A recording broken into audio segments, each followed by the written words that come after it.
हेर केटा, तेरो उमेर पनि आधी गइसक्यो। अब कहिले बिहे गर्छस्, कहिले नानीहरू जन्माउँछस्, कहिले केटी ल्याउँछस्। तेरो सँगैको साथीहरू सबै बिहे गरेर नानीहरू ठुल्ठुलो भइसक्यो। त भने केही प्रोग्रेस गरेको छैनस्। अब कहिले ल्याउने, कहिले बिहे गर्ने। प्रोग्रेस गर्नु धेरै साह्रो छ है, उन्नति गर्नु याद गर्ने। तेरिका यो पनि त्यतिखेरै आएछ।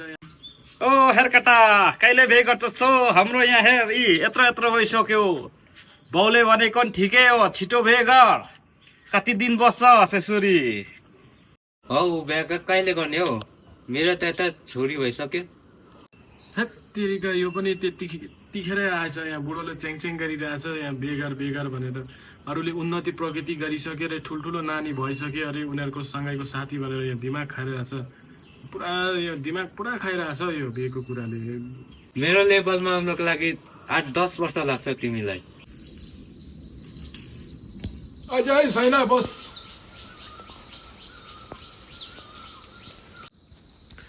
होइन, कहीँ टाढोदेखि पाहुना आउँदैछ कि क्या हौ योसँग? कहाँको पाहुना हौ? त साथीभाइ सबैले धेरै प्रोग्रेस गरिसक्यो भनेको होइन। उनीहरू भन्दा मैले छिटो प्रोग्रेस गरेँ पनि अन्त म बच्चासँगै उठाइदिएको।